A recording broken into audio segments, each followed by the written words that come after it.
being Natsu in this show, I did not know that that was going to happen, obviously, because when you go into audition, you just hope for the best. And you know, people, when you look at the binder, for those of you that don't know how it works, Tyler, for Fairy Tale, talk about, we'll jump back to this, but talk about the audition process of how it works. I get, you know, character bios. I have to write bio for every character I want an audition for, and collect some lines from the scripts, and then try to describe in great detail what I'm looking for, what I think the character represents, what kind of energy you need, and then I have to listen to people doing the same thing all day for about a week. So a lot of people come in and read for Natsu, and they all go, you know, Fire Dragon Roar, you know, or Fire Dragon Roar, or something, and you know, there's just certain things you have to nail in the audition. I've worked with Todd before. You always play, for me, you always play this guy. And it's like, it was nice to have a high... Swear to me! Yeah, Batman voice, yeah. Yeah, Blast Rider and Naru from Ghost Hunt. Yeah, and all those kind of guys. So it was good getting a high energy person. And some people you kind of see, you know, for the first time, and you're like, oh, well, I know who's playing that. It's like, oh, there's that girl hugging the keg. All right, Jamie, what are you doing? Just kidding. You never gave me that keg. Well, you know, that's the rap party. So then he creates the sides with his binder, and then me as the actor, I come out into the lobby, and I'm usually causing trouble. I'm like Kimmy Gibbler from Full House. I just poke in unwanted to studios and just bug them and ruin their sessions. And then so I'm out in the lobby, I'm looking in the audition book, and I don't know what Fairy Tale's about. I've never heard of this show. I don't know what's going on with it. I don't know. So I'm looking through the binder, and we see pictures of the characters. And we see, like you said, a description, and then lines pulled randomly from the script. Yeah, from like the first 6 episodes. And the's like 2 pictures. There's like one of them like, you know, with fire, and then another one where he's like looks real goofy. So, you know, you try to convey the most amount of information with very little. Yeah. And then you end up just talking through it the whole way. And, you know, the people that audition first, you may have thought of something 3 days later that's like really what you're honing in on. So, you know, Todd got, I told him the right thing. And yeah, with Tyler, we, you know, like you said, I mean, we've all worked together for years. And so we all know each other. And so there's, on one hand, that's a great thing because we know how each other works. But then on the other hand, it's like, we think we know each other, and so we think there are no more surprises left, especially working there as many years as we both have. I gave Todd his first little bit. That's right, my first bit in Peach Girl was this guy right here. If your ears blink, you'll miss it. But and so I come out and I prep the different roles, and I hope for the best. I go in there and he lets me read a pass, and then he gives me some direction. And then we go through it again, and then you wait to see if anything happens. Because you'll get a call if something happens, but if nothing happens and you don't get cast in it, the only way you know is when you're walking past the booth and someone's coming out and we're like, oh, hey, what are you working on, Travis Willingham? He's like, oh, I'm doing this show Fairy Tale. I'm not. I'm like, oh, I just... I wanted that role, but it's fine, you're canceled. And so, but that's how you find out you didn't get in the show.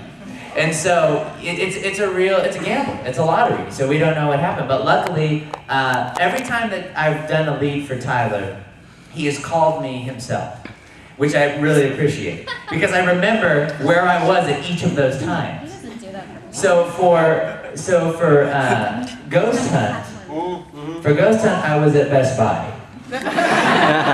For Joseph from Blast Rider. Is that the one where I'm like, if I cast you in another, if you have more in your schedule, are you gonna come up here with a loaded gun or something? Are you just gonna freak out? Can you handle more work?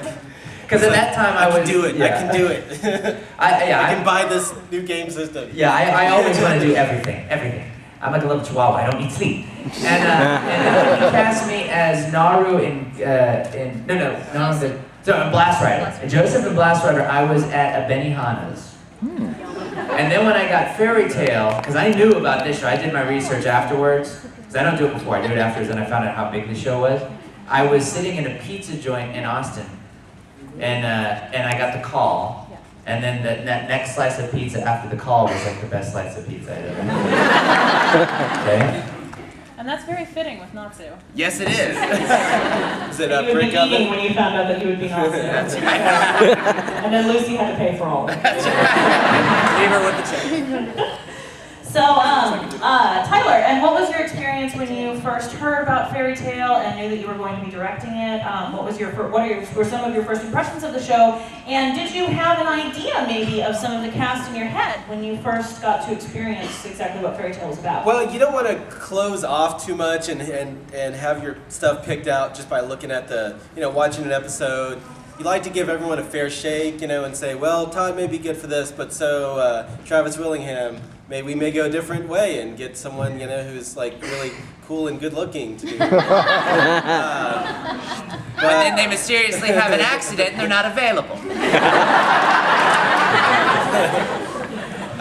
But when I first got the show, I hadn't really heard much about it. You work on your own thing and you're so, especially if you're writing the script and you're doing all that stuff, you're just so enmeshed in that one show that you can't, the world kind of stops around you. So, when I found out how big this show was, and by that time there was 50-something episodes already released, and so it's like, uh-oh, that's a lot of stuff to deal with. That is a lot of show. We got to make sure that everyone I can really depend on, and I can, I'm ready to roll with some of these people. I've worked with you a bunch, and I've worked with Jeremy a bunch, and Newton Pittman. Worked with a bunch, so people I knew I could rely on and who I knew, could deliver the goods and who I could get to yell all day for me. All day. Yeah, I remember there's that one time you had to cancel. I mean, you sent me a video of it was like a video of your bowl of oatmeal or something, and you're voicing how that can't come in, and you do a Fire Dragon Iron Fist, and it sounded like a little tiny Natsu about this big. Because I think we'd had a 6-hour session or something crazy the day before, which is and we save all the big stuff for the very end, so the last hour is just blood on the pop screen and just massive throat ripping. But when we're screaming like that, I have the bad habit of always wanting to, I want it to be just right. So I'll say let's do it again, please, let me do it again. And we're talking yells that aren't oh, thank you. We're not talking about yells that are hey, listen. We're talking about, stop, stuff like that. And yeah, you can't do the quiet yell where you're ah! we get people send stuff in sometimes, and you hear the quiet yell, but it's ah! Extended yell. Cops are yeah. Gabe Fukunaga comes in, he's is everything all right? Yeah. Guys. Yeah, I always know when Fairy Tale's going because I'll be in the lobby and I hear the slaughterhouse yelling going. Don't worry about it, Mom. They're just recording a show. He's son, what is that noise, son? I'm Mom, it's fine.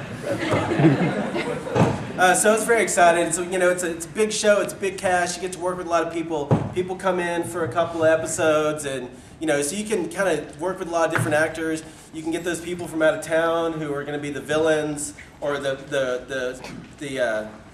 have your Irrational and Sace people, and you have all your people who are around for an arc. And it's I want to work with them, and they don't ever come back after this, or they always come back for that one line. They always come back and remember me? All right, see you later, and then that's it, So, so you get to work with a wide variety of people, and that's very exciting. Yeah. So you get to see what people sound like and what their energy's like, and you think if you ever work on another show, you can use them for that. But there's a lot of episodes. Okay, cool. Now you guys can hear me. So, and I'm going to stand over here like a panelist that didn't use deodorant. I just wanted to get a little bit of feedback from Chris as well as to what his, because I know that he's been a big Fairy Tale fan for a long time, and I just want to chat about how he found out about it, which I'm pretty sure was through the manga. Yes. And then the process between finding out that the series had been made in Japan, of course, and then from there on that Funimation had licensed it. Yeah. So pretty much while I was in college, I was kind of going through a weird, rough spot. I mean, nothing super extreme, but just kind of a weird rough spot. And I just wanted to look for something that I would enjoy, that would be fun to do, and just, you know, kind of distract myself from it. And it's weird. I just saw this manga as like fairy tales. Like, that sounds really girly. And but I looked at the cover, as like, oh, that's not making the case right, because the guy has pink hair. But I started reading it, and I thought it was really cool. I was like hooked. The bar scene, the bar fight scene, that's what hooked me on it. I was like, yes, I am in this for the long run. So I bought all the volumes that came out when Del Rey was publishing it. Del Rey, and now it's Kodansha Comics who's publishing it. But every single volume, I purchased it. And then I found out about the anime series on Crunchyroll.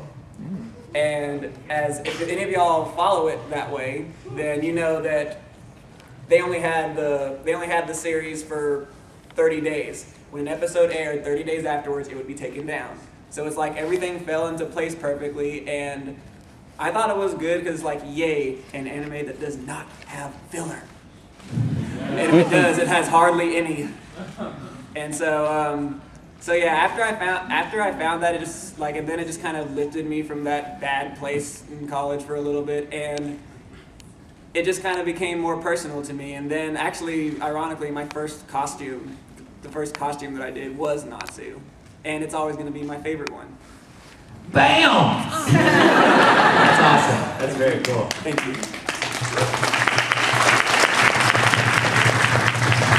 It's funny because listening to you talk about that when the manga comes out, when it's released, I picture like Del Rey as like a farmer, like, Farmer Del Rey, the manga's almost ready. Wait till the sun comes up, we're ready to harvest volume 13. That's cool. It's ironically when they stopped at volume 13. Oh yeah? Go on now and get the oxes and get the holes and start plowing the land for volume 14. Yeah, by the time we started auditioning, I'm on the writing team, and the head writer, John Bergmeyer, had provided us with every available manga that was, released. So I had read, I'd read a bunch of it by then. And I noticed it too, because a lot of what was in the manga was in the translation. I was like, oh, I knew they were going to use this one. Oh yeah. You have to stay really close on that, because you never know what's going to happen. Yeah. So when we're writing it, we've got like our translations, and we also have the manga to look at. So there's a lot of different sources, so you make sure that everything matches up and you're all on the same page. Well, and I have a funny little interjection for that. Prior to me joining the marketing department with Funimation, I was a production assistant. So that spreadsheet with all the names and titles, You did that? that was me. That was how I got introduced to Fairy Tail. Was when we licensed it, and my boss comes and goes with this stack. I mean, I think that there were like 16 volumes, 17 volumes. I mean, just this huge stack, and she's just like, you need to read all of this, and you need to make me a lexicon of terms from the whole thing, what fighting moves are, what the keys are, blah, blah, blah, all this, that, and the other, and I need it in a week. So I ate, slept, and breathed Fairy Tail for a week, and I still didn't hate it. So, I read like the first chapter, and I went into my boss's office and was like, thank you so much. and so, it was really cool, because I actually went plowing through it just to find out what happened.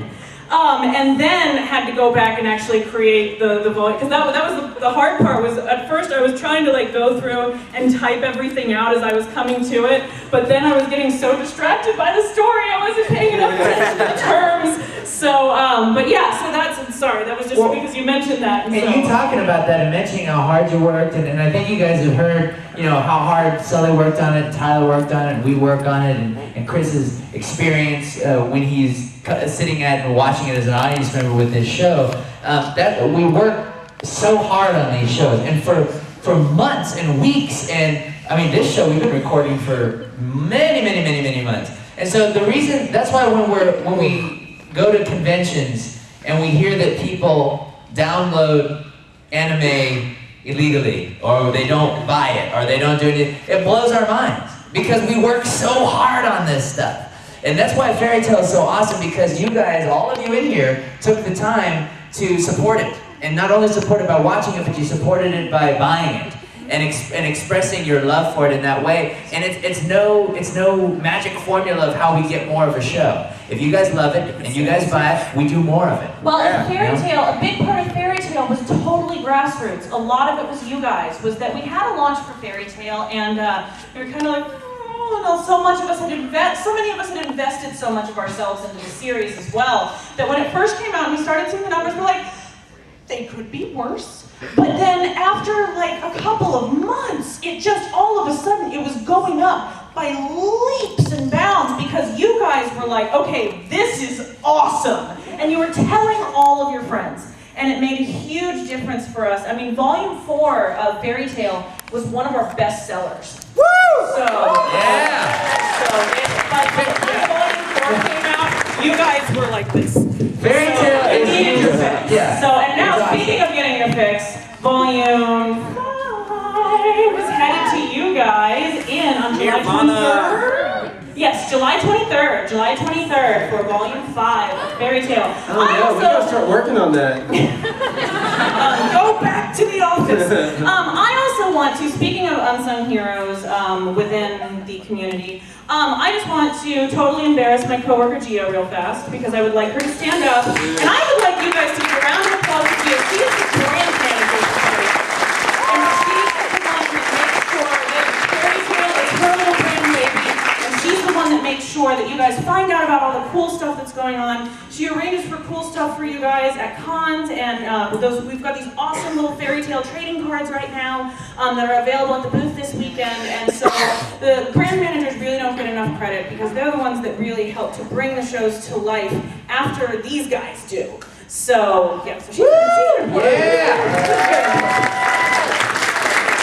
You know, and it's very cool to see that how far up the food chain the love for the show goes, because when Tyler and I, we were at the premiere in New York at New York Comic Con for Fairy Tale.